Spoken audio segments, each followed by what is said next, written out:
Hello and welcome to the newly rebranded Oxfordshire Uncovered. Yes, we are no longer Abingdon Uncovered. I wanted to expand the channel to the whole of Oxfordshire, as this amazing county has so much history to uncover.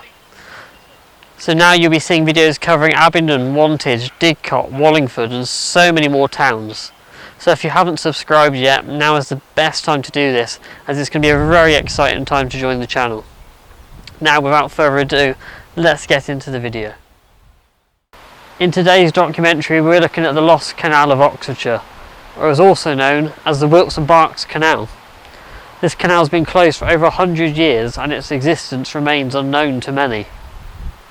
In this video we're going to explore the history of the canal between Abingdon all the way up to Wantage, and we're going to look into the canal's origins, its route, its uses, its closure, and we're also taking a look at any remaining architecture we can find along the historic route. So sit back and relax as we take a cruise down the Wilts and Berks Canal.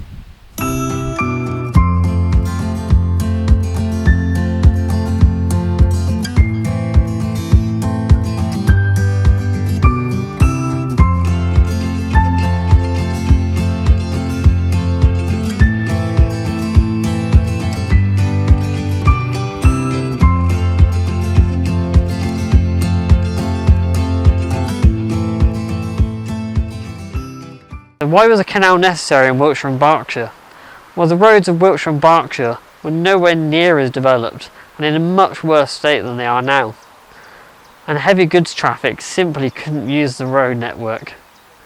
And the other option was the Thames. But during the 1700s to the 1900s, the Thames was still unnavigable in the majority of places, which crippled river trade completely. So what was to be done? The answer to these problems came in the late 1790s with the canals, a brand new type of transport that soon swept through Britain. Canals were the industrial highways of the time and were crucial to Britain during the period of the Industrial Revolution of 1760 to 1840. Now, canals were crucial for trade and cut transport time and cost in half. The canal is such an important part of our history and industry, and I truly believe without the canal networks, Britain would have never have become such a global powerhouse. Canal networks became so popular in England, we went through a phase of canal mania from 1790 up to 1810. Now the Wilts and Berks Canal fell into that period of canal mania, and the plans were officially drawn up in 1793 by Robert Whitworth Sr. and William Whitworth. The canal was going to be 52 miles in length, with little branch lines going into Chippenham, Canal and Wantage. The canal was designed to be able to handle 72-foot long narrowboats with a max width of 7 foot wide. Also on their route there would be 42 locks, and the plan for the canal was to transport coal from the Somerset coalfields to the Thames at Abingdon. To do this, coal was transported on the Somerset coal line down to the Kennet and Avon Canal at Melksham. From there, it would join the Wilts and Berks Canal and cruise down to the Thames at Abingdon. Now, a bill was officially created for the construction of the canal, and it received royal assent in 1795. This allowed the canal company to raise £111,900. Today that would be over £10 million. For construction costs, to raise this money, they had to sell 1,119 shares at £100 each, which in today's money is £9,000 per share. Now a few years later, in 1801, another Act of Parliament was passed, which allowed the company to raise £200,000 to raise funds to complete the canal. Again, in today's money, it equates to over £19 million.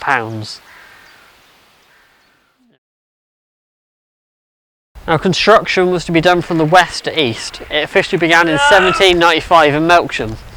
The chief engineer for construction was Robert Whitworth Sr. with the help of William Whitworth in 1799.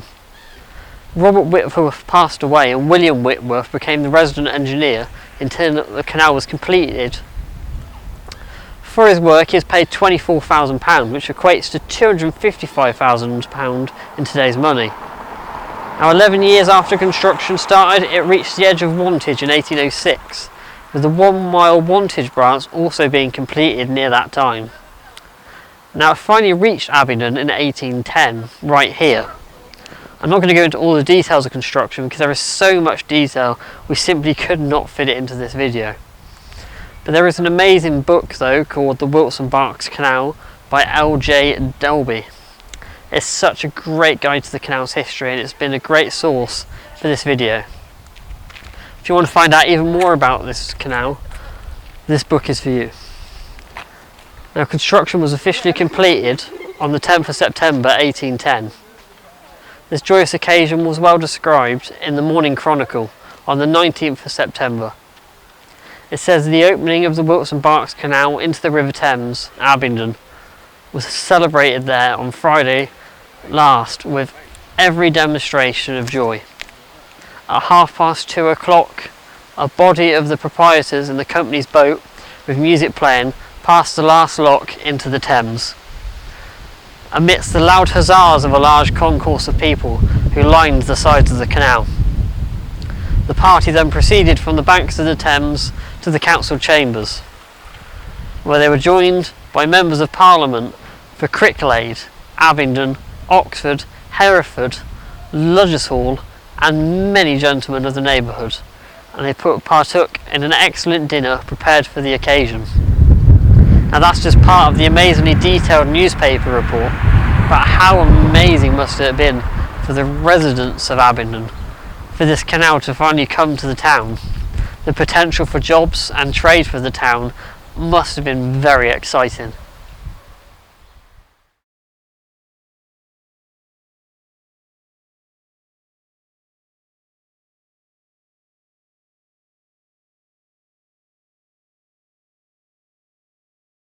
The canal was opened, the trade flowed through, and the canal for a long time was mainly successful. Now here's some crazy statistics that I found.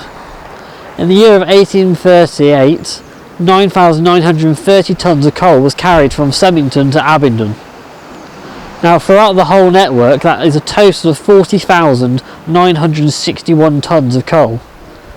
Now the next recorded year, 1840, 8,369 tonnes of coal reached Abingdon, which is lower than last year, but the total transported on the network was higher, with 55,869 tonnes of coal.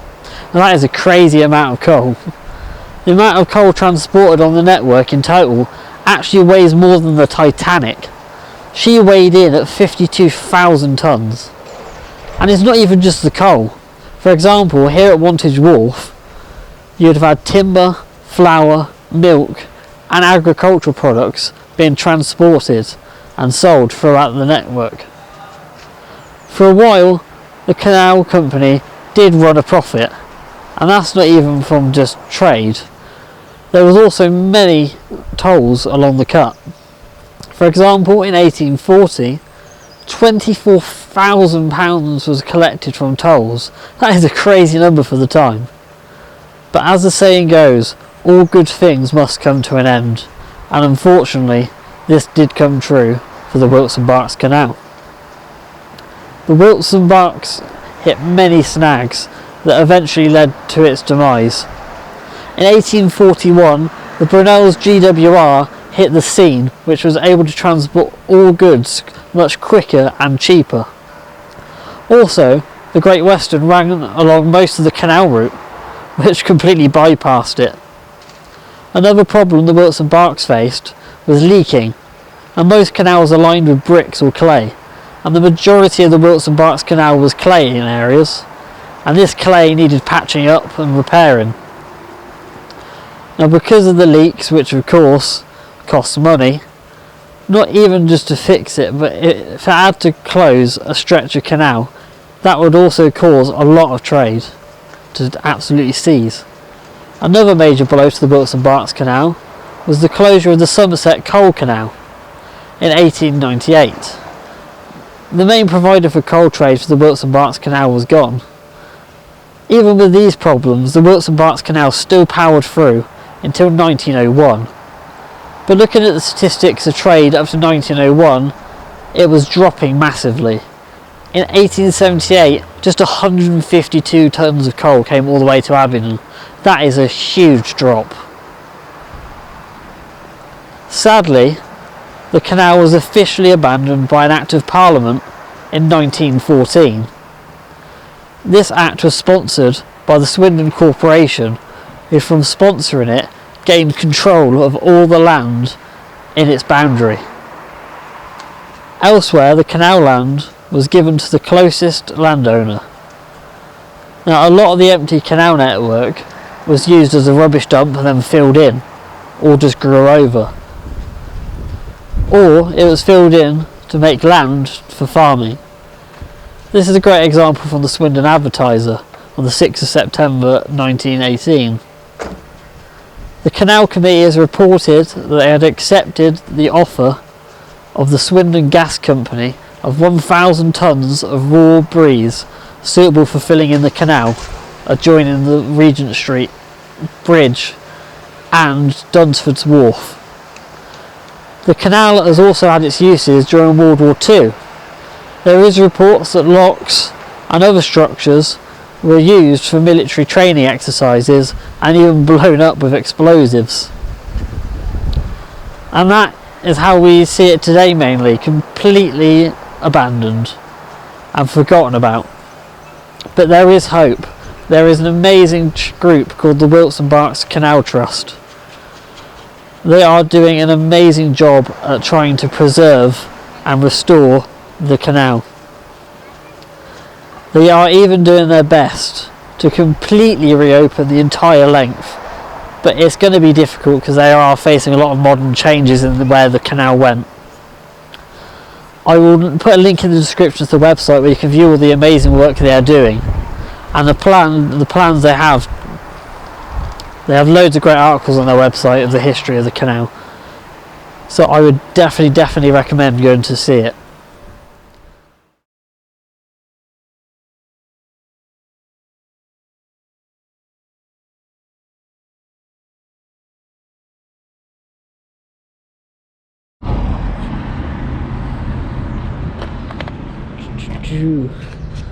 So here we are in the wharf. It's completely changed now. It doesn't at all look like it used to. I'll put a couple of photos on the screen now for you to show you what the area used to look like.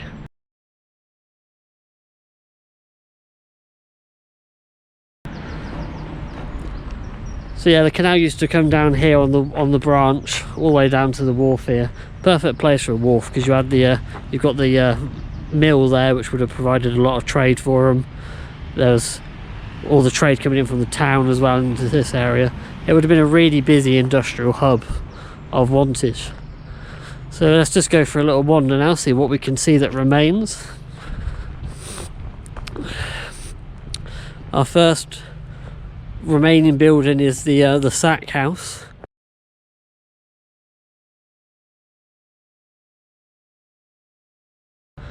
This building is actually now being used by the Wilts and Berks Canal Trust as a museum.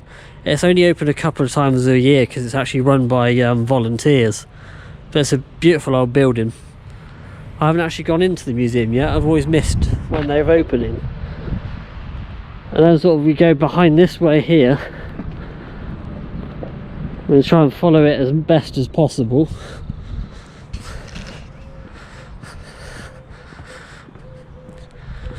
The only other really remaining building which you can see, it's just going to be coming up here, is the wharfinger's house, which basically means it's the wharf master's house.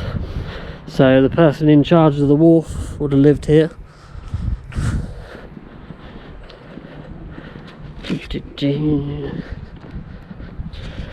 Yeah, as you can see, it's now just a massive housing estate full of flats.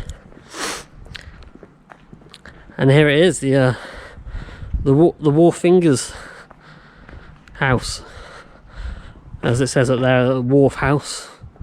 Yeah, this is where the master of the wharf would have lived. I'll try and get a photo on screen now of what this used to look like around this area.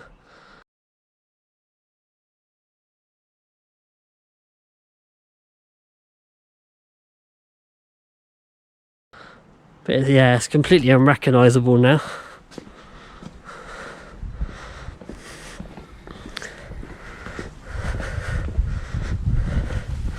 So yeah, we're gonna now, this sort of area here is roughly where the canal would have run. I'm gonna go straight down that way now. I'll just skip to the next part because it's going to be a lot of walking. I'm sure you don't want to just see clips of a housing estate for 5 minutes. So we'll see you in a bit when we pick up at where the canal was. See you in a tick. So we're now back onto the main canal route here. We're just a bit further down from the wharf. The main feature that you can see here, we'll go into the woods here a bit. So this is actually the remains of Belmont Bridge. Let's get up in here. You can see just all this stonework that's left here. Again, I'll get a photo on the screen now.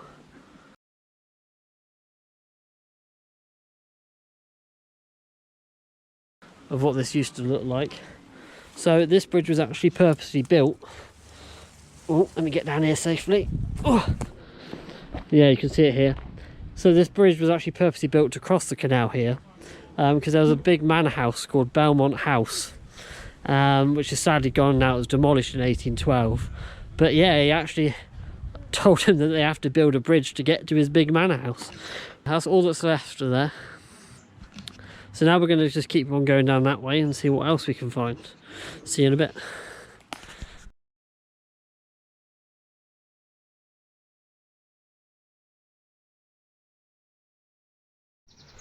So here we are at we've just come down this path here. There's not a lot to actually see down there. It's like I said, just a path for a residential estate now. But we've just come across this bit here. You can see it's actually just like an empty canal bed basically. Little grate down there where the water would have gone through, but that of course wouldn't have been there. Yeah, big empty canal bed. So we're now going to carry on further up the path there to the top of Mabley Way, where we're actually going to see our first lock. Again, I'm not going to film because it's just a long path with nothing else to see really. So I'll see you at the other end. So now we're here on Mabley Way. The canal was just behind me, sort of roughly where we've come out there. Now, as you can see, it is a major junction today for traffic. And this was still true with the canal network. So it was around this area here that you would actually, the canal would either go off that way towards Wantage, the Wantage branch line. Sorry if you can't hear me very well, there's a few cars.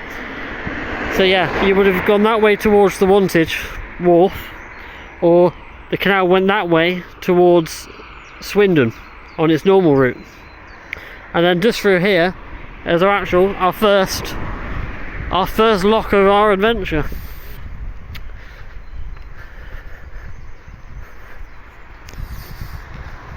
It's just coming up now. See you in a bit.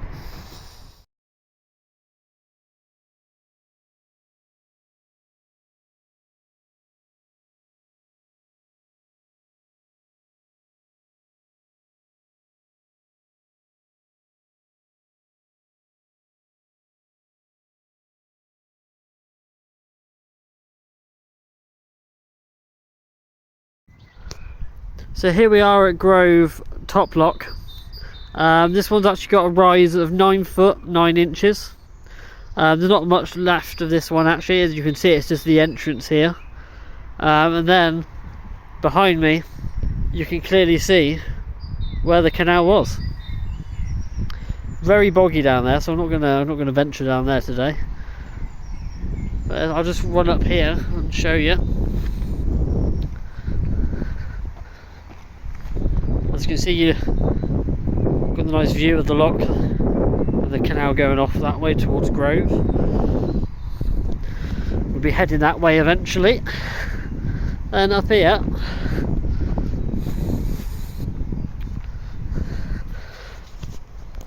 excuse me shakiness, here we are at the top of the lock pound. Nice view towards Grove. So yeah, as like I said, 9'9" rise. Here's sort of like the main bit of the lock where you would have come up through here. They've sort of replicated what the gates would look like with a concrete wall there. Coming through the gates into the lock pound here, and then it would have rose and then off that way, either towards Wantage Wharf or towards Swindon.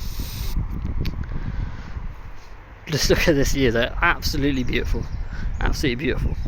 Again, I have found a couple of old photos of this area, which I will put onto the video now for you.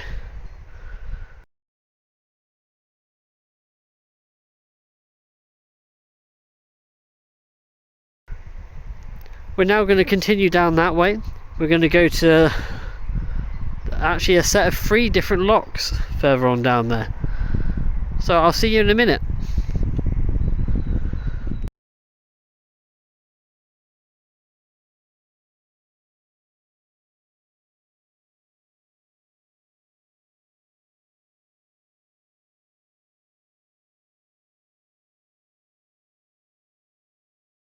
So we've just come down from Grove top lock. As you can see, this beautiful stretch of canal here. It's very sort of weedy and boggy. And then just down here, just past the rugby club fields, I'll show you the next little lock. So just where my friend is stood. I'm telling you, don't go in that water. So this is the entrance to Line Kiln Lock. The actual lock pound would have been here. As you can see, this is where the boats would have come in, and then yeah, they would have entered the lock here. So yeah, this is Line Kiln Lock. I'm not sure of the name because I've read a few places there actually wasn't any lime kilns near here, so I'm not sure why they named it that. But this would have had a rise of 8'9", and it's very difficult to sort of figure that out now because it's hardly overgrown. But why are you in the he's got his waders on and he's seeing how deep he can get. But anyway, so yeah, this is Line Kiln Lock. Our next step on our journey is Grove Bridge, which is just down that way. I'll see you when we get there. So we're actually a bit of a detour here. We're still in Line Kiln Lock. There's the entrance there. We're now actually in sort of the pound of the lock, so I just thought we could see some original brickwork down it. It's, yeah, suddenly got a bit deeper. Let's just try and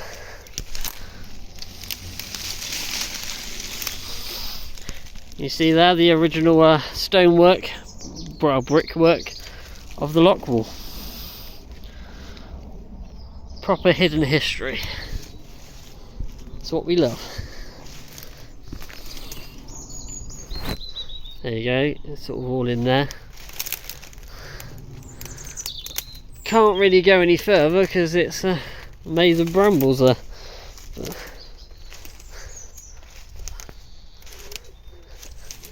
Ooh.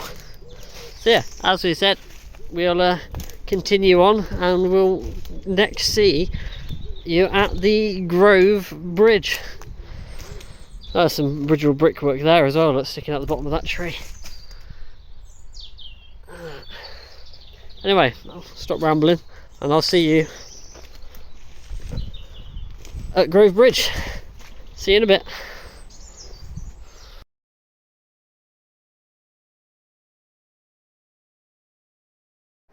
So this is the, you can see the main canal path here. We're just going up to the main road where that car is there. So this area is known as Grove Bridge.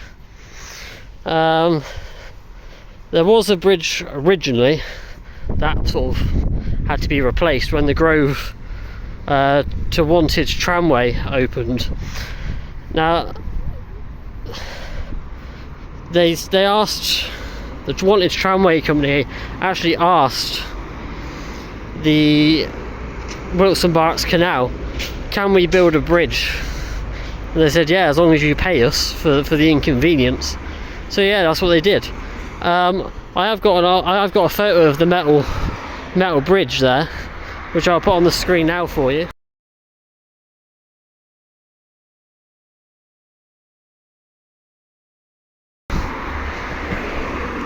So yeah, the canal would have come out roughly where we are, from down there, straight across the road there, and we'll be going to that area over there.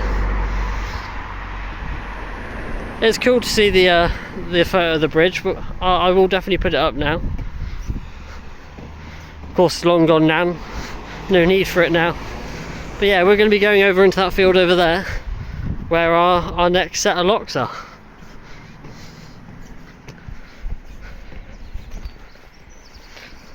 So I'll just pop you down while we cross this bit of road, and we'll see you over there. So here we are, we've just crossed the road there at Grove Bridge. We're now into this little towpath area here, and just down here behind the fence you can actually see the what remains of the Wilts and Berks Canal. You can also see sort of a lot of these trees have been all cut back and stuff. This is the work of the Wilts and Berks Canal Trust. They do a lot of work to keep all the vegetation under control, keep it from getting too overgrown. Yeah, all along this side, all the way down there to where those cottages start. We'll be having a look at those cottages because they've got a good bit of history behind them. And then further on from that, we'll be entering some woodlands where there is 3 locks to see. So yeah, we'll see you down that end. So sorry if you can't hear me, I'm gonna have to shout a little bit. We've got the terraced cottages here. Now these were built in around 1810. These are actually built for the canal workers. I think I read that there was a carpenter, a boatman and a blacksmith, and there's actually a stable in one of these houses as well. I'm going to put a photo on the screen now for you of actually the rear of the properties.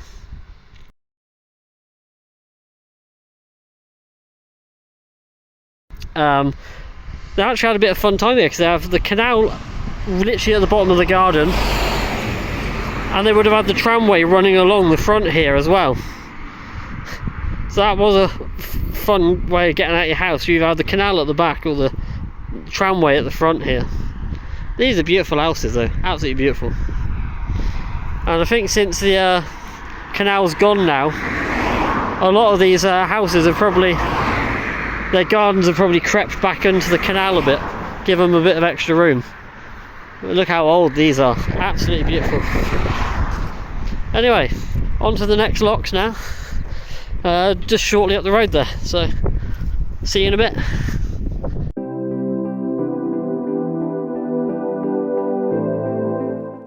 So we have arrived now at Grove Common Lock. It's got a rise of 9'9".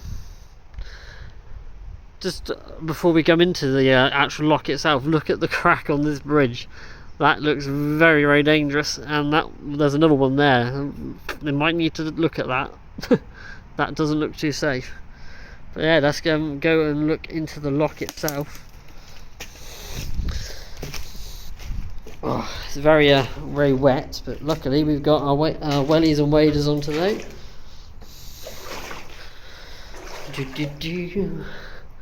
Look at this bridge, it's wicked.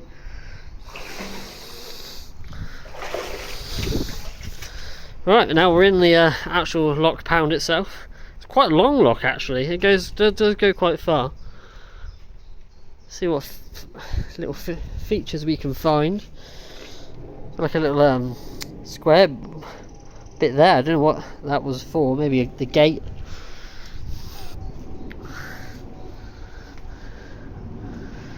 The grooves in the wall there, actually, where the gate would have been.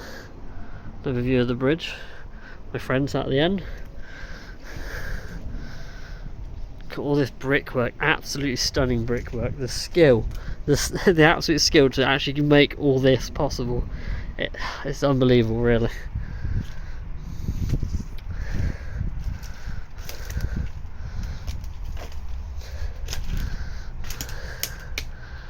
Got all the trees overgrowing into the lock pound, all sort of get knotted into the brickwork.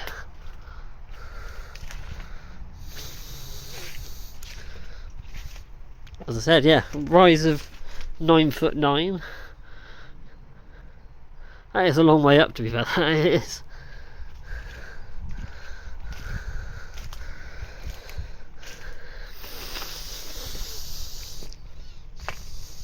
Sadly, a lot of people have just used this to dump all their rubbish and detritus. And here we are at the other end. This tree is completely torn through this bit and overgrown it. Let's have a clamber up here. Oi! Oh! And there's the route of the canal back towards Grove. Let's have a spin round and there we go. There's the Grove Common Lock. Absolutely beautiful. You wouldn't think it's here. She just sat back from the woodland on the side of the road there.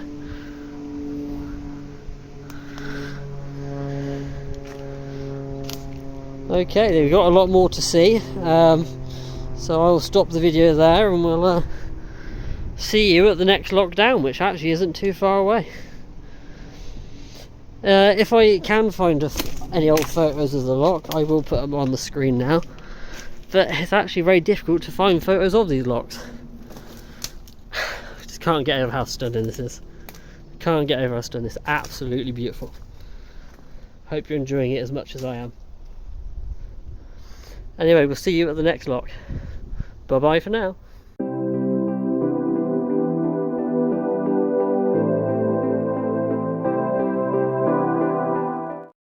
So now we are just down from the last lock we was at. We're now at a small marsh lock.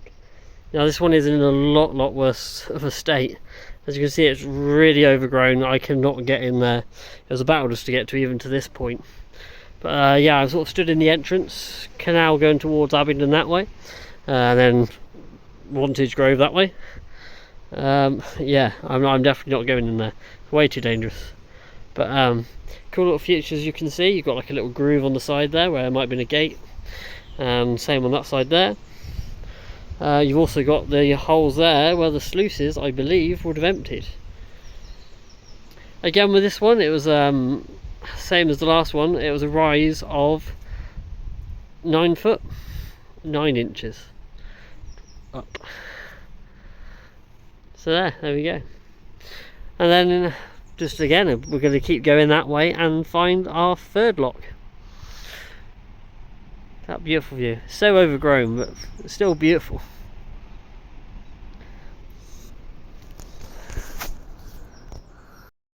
So we're just a bit further on from that lock we've just visited. We're now actually at Gypsy Lane Bridge. Now this isn't the original bridge. According to the Wilts and Berks Canal map, which is a great source of information by the way, I will put the link in the description. This was actually once a wooden swing bridge. If you haven't seen one before, I'll just put a photo of a generic one on the video for you now. Yeah, it's a cool little feature. And then further on down there is our next lock, which is Spirit Lock. Off we go.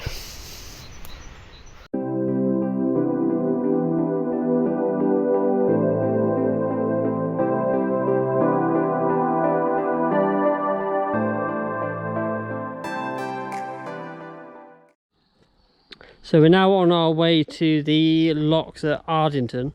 We're currently down here on Grove Road. I believe it's called Grove Road. It might be Grove Lane. I think it's one of those two. I've got it wrong. But just at this point on the road here, this would have actually been a canal bridge. And then directly underneath is the canal. And you can just about see the canal down there. If I just come down here,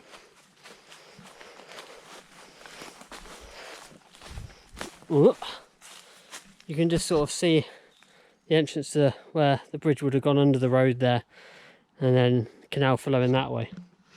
Now we do actually want to be going that way towards the locks at Ardington, which we're doing. Problem is, it's blocked up down that way. I found that out the hard way when I walked all the way down there and couldn't get any further.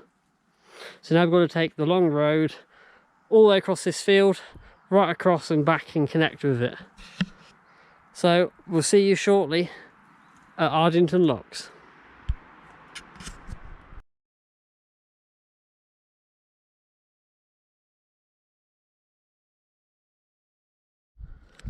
Right, so we have officially arrived at Ardington Top Lock. A bit of a trek going through some fun old bridleways, over farms and over fields. How fun. But it's totally worth it when you see a view like this. The Ardington Top Lock. The first of two we're going to visit in this area. We've got Ardington Top Lock, which is this one, and we've got Ardington Marsh Lock, which is just a little bit further down the canal there behind us. So let's go have a quick look at this lock in more details. See you inside. So here we are actually inside Ardington Top Lock.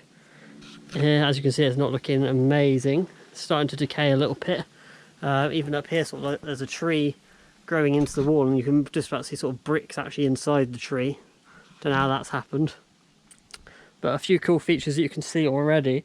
So down in here, let's just go a little bit further. So just down there is the actual hole for where the sluices would empty. So this whole area that we're stood in now will be underwater. Boat would come in behind me. They'd open the lock gates. Water would fly down these holes. There's one here. And ooh, terrain's really rough, I do apologise. And there's one on the other side just here. And then when you actually look into the lock basin,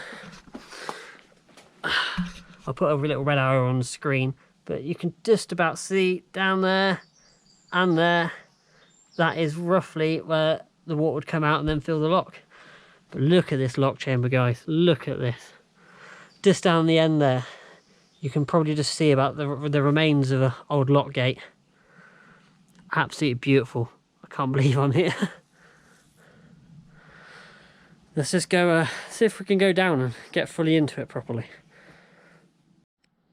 So here we are actually now in the pound of the lock. You can really get like a gauge of how high this is. If I just bring my camera to the floor, you might be able to sort of gauge the height of it properly. It's crazy.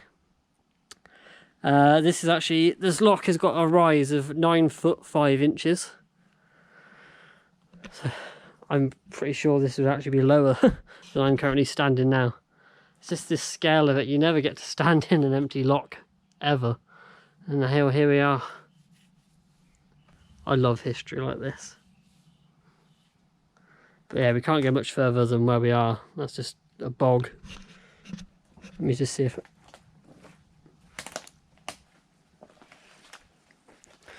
We've come when it's quite dry and it's still really boggy. There, you can just about see the other end there. There's some remains of a lock gate. But to be fair, I don't think this will actually take much restoration to get it back to how it should be, which is of course the aims of the Wilts and Berks Canal Trust. Let's go and pop down to the other end now and see a bit more of that lock gate. See you down the other end. So here we are on the other side of the lock. You can probably just about see the gate there on the right hand side. There's no way I can actually get to this bit because of this big old pond here. I literally poked a stick into it and it went straight into the bottom. So I'm not risking that. We're going to try though and get up to the top left there and try and get a better view of the gate for you. What a stunning, stunning view though. We just come off the bridleway here. The first thing you see is this. It's absolutely beautiful. Right, let's go have a quick look at that lock gate from a better angle. Right, we're just coming down to the other end of the lock when we've spotted this little hole down here. I don't know if you can sort of make that out on the camera there, but this is pretty much actually in line with the sluices for the lock. So my guess here is actually the handle that would come up and you crank it with your windlass to open the lock and let the water flow in. Just another cool little feature we found. Let me see, I think you can actually look straight down the hole into the lock chamber. Look at that. Oh, that's deep. Right, so here is the best view I can get for you guys. It is actually one of the lock gates that's still hanging on to this day. It's in a very sorry state though. It's sad to see it like this. I suppose it's easier to leave it here than try and get it out. It's just amazing. Imagine the history that gate has seen, how many boats it's seen, how much action it's seen.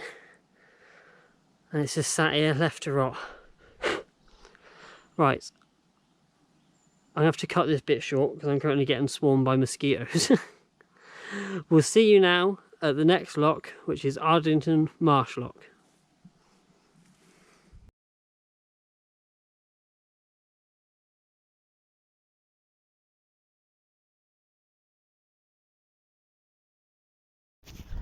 Right, so we have just come off the Hanny Road behind us. As you can see where the canal was. We're going to be heading straight down that way towards Ardington Marsh Lock, and then we'll be going that way towards Drayton, Drayton Lock. There was actually another lock, sort of roughly where my car is there, called Steventon Lock. That's long gone now though, no trace of that at all. But anyway, so yeah. We're now going to go down to our next lock, which is Ardington Marsh Lock. I'll see you down there.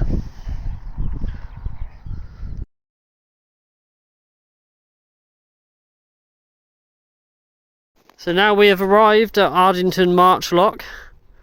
This one's got a rise of 9 foot 5 inches. Already we can see, look at all this original stonework on the wall here. Absolutely stunning. Let's just have a wander down here a little bit. So we're looking towards Drayton now. Straight along the canal there, we'll be going to the next lock. That'll be Drayton Lock. Ooh. Already a couple of cool features that we can already see. So I'm sort of stood where, of course, you would sail your boat through. But look at these massive chambers here. Look, this is of course where the water would have gone down the sluices.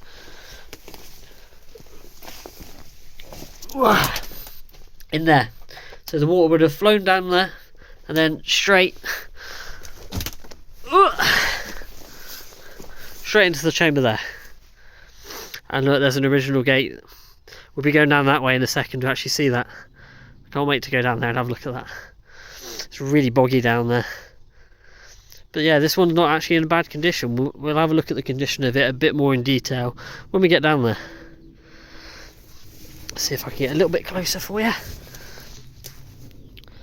Little grooves in the wall there. Look where the gate would have been. And yeah, chamber. Cool. We'll see you down that end. See you in a minute. Here we are, actually on the top of the lock chamber. It's weird to think that where we're stood now, you'd actually be able to at one point stand onto a narrow boat and. Yeah, it's just strange. Look how tall this is. Oh, so tall. Good job I'm not scared of heights. Yeah. Look at this, absolutely beautiful. We're going to be going down that end in a second to have a look at the gate. Yeah, and we're going to actually try and have a wander down the actual chamber itself to see what's inside. So I'll see you in a second down that end. So now we're actually in the chamber of Ardington Marsh Lock.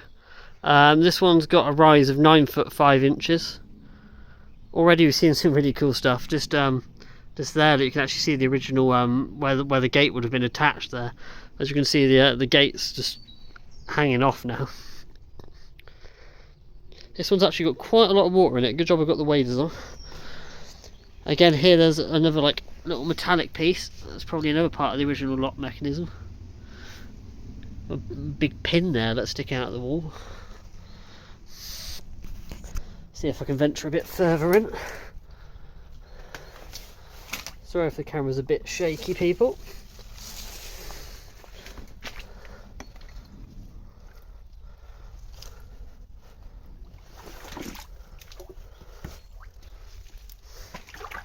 Oh, it pongs a bit in here. There we go, now we're entering the lock chamber itself.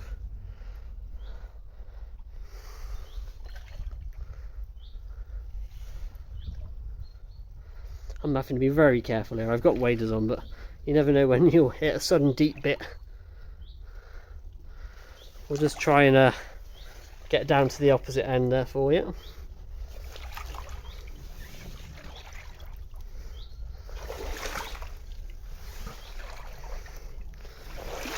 Oh, reached the sanctuary of an island.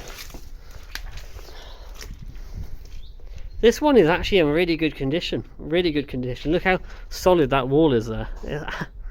That won't take a lot to actually fix this. But then, a bit of a contrast. We've got that really nice wall, and then look at this one where the tree roots and that have come through and ripped all the brickwork out.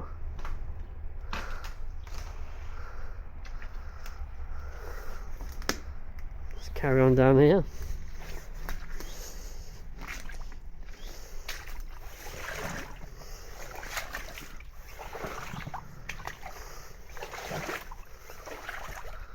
Look at the state of the wall. It's like a jigsaw puzzle of bricks. It's so weird how that side is really, really bad, and then you got this side which is absolutely smooth and wonderful. Like I said, this one I don't think will take much restoration. Just that side that needs a real good look at. Oh my god, I can see some cool stuff down here though. Let's have a look, see what I can find.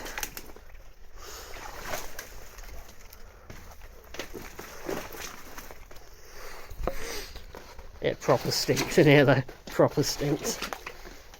Just such stagnant, boggy water, it's horrible.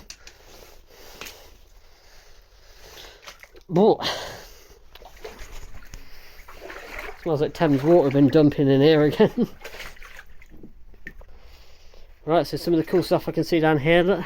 Some more original metalwork. Probably off the lock gate mechanism again. Some metalwork down here as well, see that big square. And then down here, that you got the hole when you open the sluice, the water comes out and fills the chamber. There and there. And there's the end of the chamber. Absolutely stunning that this is just set back in a field somewhere. Look at that view. Absolutely beautiful. Just one gate left. So what, a few of these abandoned locks have only got one gate remaining out of them. I don't know if that's like there's a reason for it. If you know, comment below. Anyway, I don't want to hang around here too much longer because it's starting to smell really putrid. So yeah, I'll just go down that end and then we'll go on to our next lock. Our next lock is straight down that way. It will be Drayton Lock. See you there.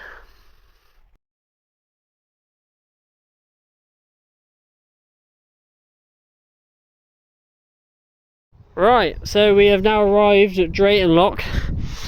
You wouldn't believe it, there is actually a lock behind there. Actually, where we're stood now would have been sort of the entrance into the lock, or the exit, depending which way you're coming from. But yeah, so we're going to try and find a way into the lock.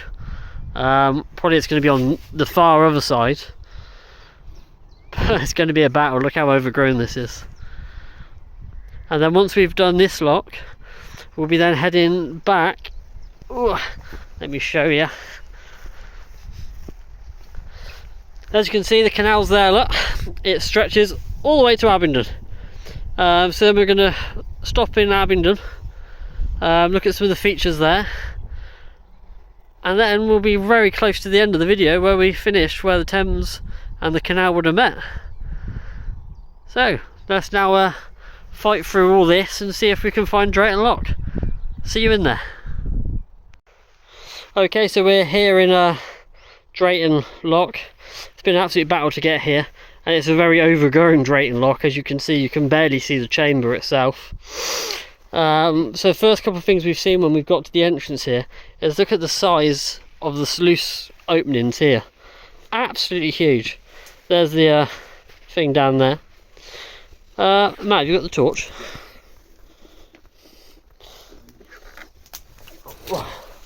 Let's have a quick look, see what we can see. Ooh. Ooh. There's the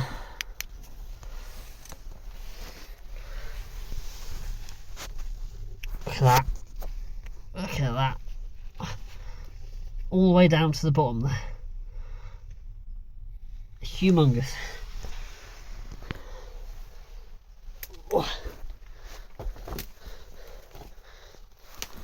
I'll show you that side as well, but it's blocked up by a bucket for some reason. Very strange.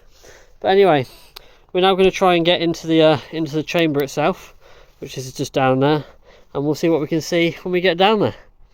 See you in a bit. Drayton lock.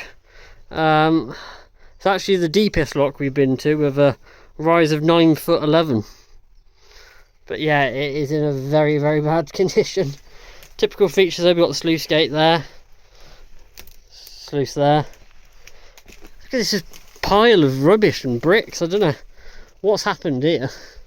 But this is, I think, the worst condition one we've been to. There's the main chamber over there. We'll actually, I'll pause for a second, then we'll actually try and get onto that side. So, see you in a minute. Right, we made it through to the second half of the lock chamber. This is really, really degraded. It needs a lot of work to get it back to full use again. That end is completely blocked off. You cannot get through there. Somehow I'm sort of stood on this ladder that they've obviously used for access before, but how they got this aircraft steps in here in the first place, that is amazing. Especially the amount of fields we've come across. They've dragged this a long way, but even this is starting to rush through. You see a big old hole there. But yeah, this is probably the worst condition one that we've actually seen on our adventure. We've just sort of like battled through all these brambles, and there's like a big pile of rubbish over there. A lot of yeah, there's lots of random stuff like roof tiles, and we saw some bottles of cow treatment. I don't know what that was doing there. And there's like an old like gate post there as well. But yeah, there's not a lot to actually see in this one. It is incredibly overgrown. And I'm not going to go up this ladder to get back up there, because I do not trust these steps. Right, we're now going to battle to get back out of here. We've got to get through all that way again. And then we're going to... There's a little random building on the top there on the left that I've got to try and show you. Well, I have no idea what it is and why it's there, so if anyone does know what it is, let me know in the comments, but I'll show you that in a minute.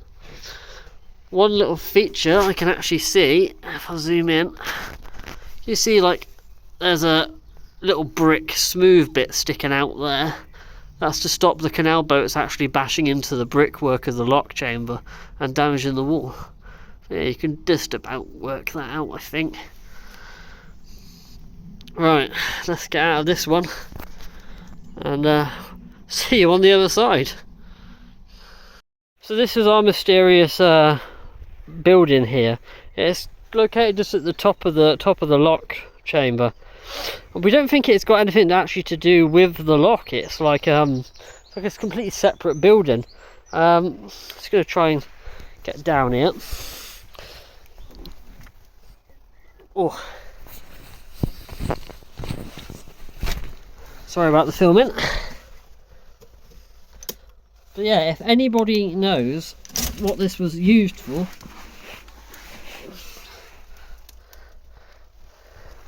maybe like World War II defence, maybe, but it's clearly not anything related to the lock, because it's got quite a modern metal tin roof on there as well. I think it must have been World War II defence or an air raid shelter or something. But please, if you do know, comment down below. Anyway, I'm getting out of here because it is incredibly dirty down here. And it's got loads of cobwebs and I don't fancy that. So, I'll see you in a second.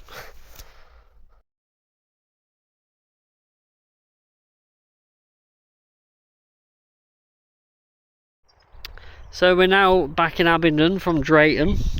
So the canal comes this way from Drayton, works its way over here.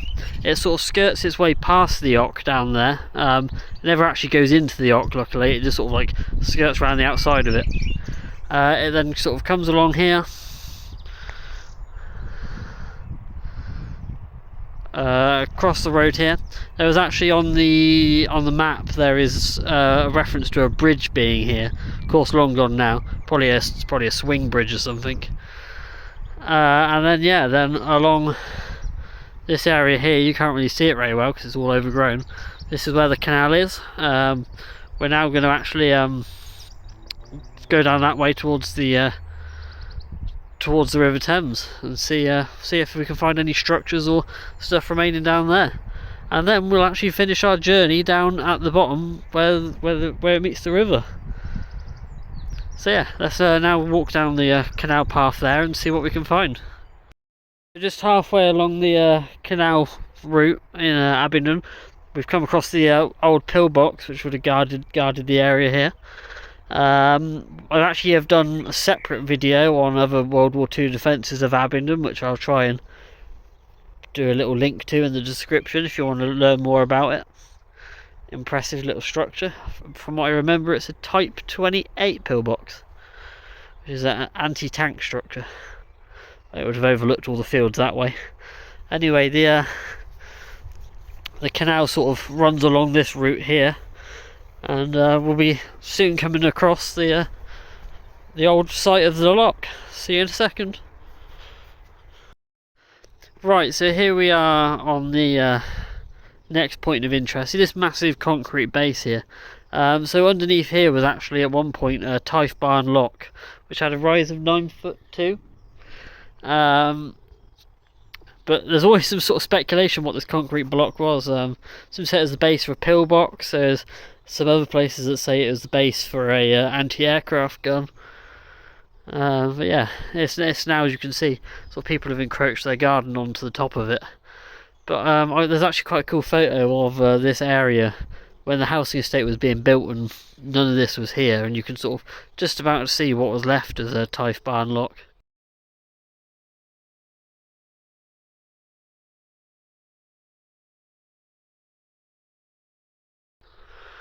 Yeah, it's a shame it's buried all underneath here. We're never to be seen again. Yeah. So then further on down there, that would follow the canal further down to Drayton Road, which is going to be our next stop on the route. I won't film down there because it's just, again, housing estate and it's not really anything else to see. But I just thought I'd show you this cool little base here of what it could have been. So, I'll see you in a bit at the top of Drayton Road, where our next point of interest is.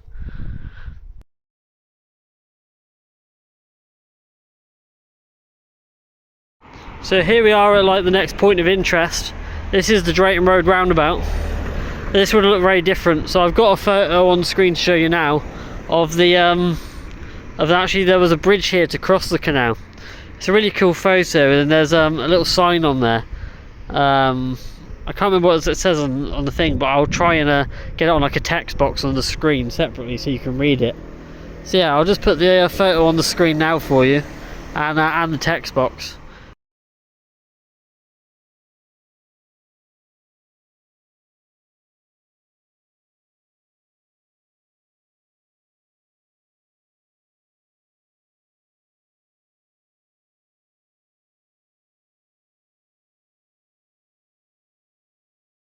Now would have come sort of that way down here, and then straight down there, down Caldicot towards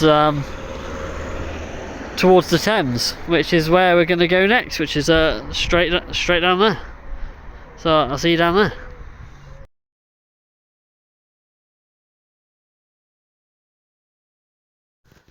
So we are now at the bottom of Caldicot Road. The canal would have gone straight that way towards off towards Swindon that way.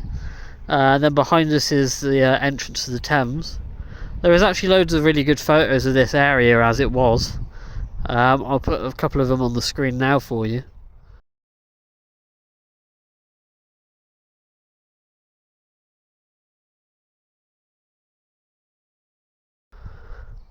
Yeah, this was, as you can see, nice and wide canal bed.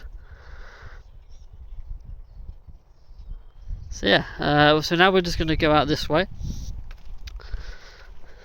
So the canal would have just gone sort of straight through there, really. There's not a lot to see. This whole area would have been the wharf for the canal. And I'll show you some of the old wharf buildings down that way. But yeah, there's nothing really to see. So again, I will just leave you for a minute while we get to the other end. Won't be a second. So we have now made it to the end of the canal line. This whole area here was the wharf, and then this is where it would have entered the Thames. There is a great painting. I believe it's called Abingdon by Moonlight. It actually shows a canal boat coming out onto the Thames. I think a lot of the details are sort of artistic license though, so it's not the most accurate depiction of the area.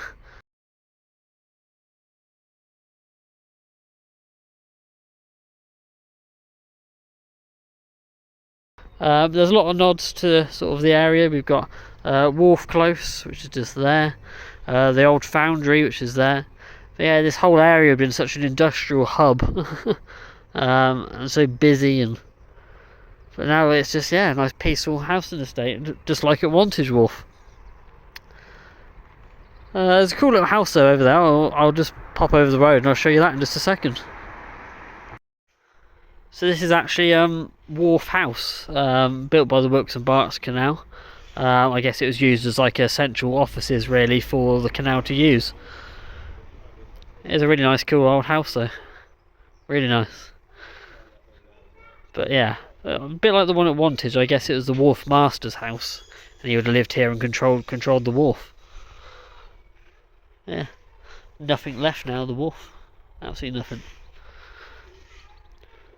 Right, only got one more little feature to show you and that's it. Let's go have a look what that is. So this is the actually only other sort of place where you can see a remnant of the Wilts and Berks Canal in this area. So just here I'll zoom in for you. As you can see, it says the Wilts and Berks Canal Company. There was a bridge here originally, but yeah, the canal company paid for this one. The Iron Bridge, as it's also known in Abingdon. It just crosses over the Ock here. But yeah, sort of all this area that I'm stood at now would be the wharf. And that is it. We have made it to the end of the video. What a journey it's been.